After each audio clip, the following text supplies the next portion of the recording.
Assalomu alaykum hurmatli muxlis. Bugun sizlar bilan qadimgi afsonaviy Misr malikasi Kleopatraning dahshatli taqdiri va u bilan birga tunni o'tkazgan erkaklarga nimalar bo'lgan va nima sababdan har tunda har xil erkaklar bilan yotganligi haqida vlog yurgizamiz. Biz boshladik. Kanalimizga yangi bo'lsangiz obuna bo'ling va videolarimizni like bosing. Izohlarda o'z fikrlaringizni qoldiring.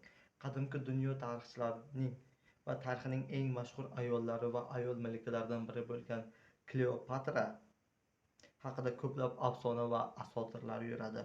Ulardan birida Kleopatra eramizdan oldingi 69-yilda, ya'ni 30-yilga qadar yashagan bo'lib, qadimgi Misrning so'nggi hukmdor malikalaridan biri bo'lgan.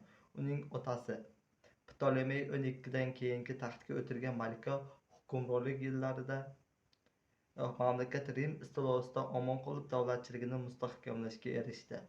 100 buyuk inson loyihasi doirasida o'zining go'zalligi va aql-zakovati bilan nom qo'zigan Kleopatra haqida hikoya qilamiz.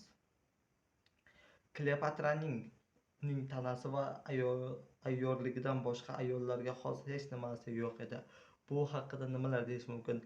Kleopatra uning tanasi ayollarga o'xshab nafis yoki bejirim emas, balki boshqacharoq bo'lgan deyishimiz mumkin, lekin u boshqa ayollarga o'xshab ayyorona va juda ham ayyor sanalgan.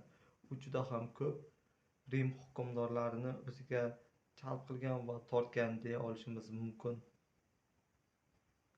Ko'plab filmlarda Kleopatra o'ta go'zal ko'rinishda tasvirlanadi, xuddiki u bilan uchragan erkaklar shu ondayoq aql hushini yo'qotgandek eslashadi.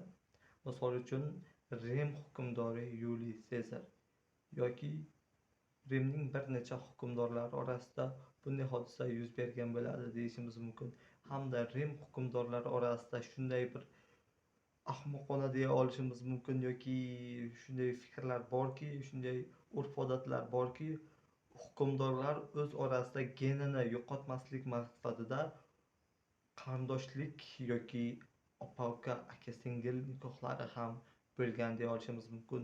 Misol uchun Kleopatraning ukasi yoki akasi, uning ukasi nogiron bo'lib tug'ilishi, ya'ni uning ota-onasi qarindoshligi, ya'ni bitta gen bilan bog'liqligi va uning o'zi ham o'z ukasi bilan nikoh qurgani va ukasi yoshligidayoq vafot etib ketadi. Bu ham bir qarindoshlar va gen yaqinligi orasidagi nikohlar hisoblanadi.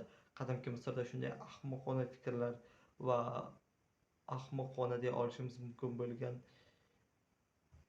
narsalar borki, ya'ni bular Misr hukmdorlari vafot etsa, uning xotini tiriklayin ko'milishi, ya'ni xotini u dunyoda xizmatkorlari oltinlari bilan birga dafn etilishi haqida urf-odatlar ham mavjud bo'lgan.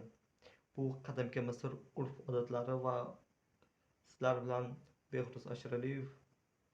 Sizlar foydali xabarlar kanalida edingizlar. Keyingi videoroligimiz nimalar haqida bo'lishi haqida fikrlaringizni kommentariyaga yozib qoldiring. Biz bular haqida videoroliklar chiqaramiz.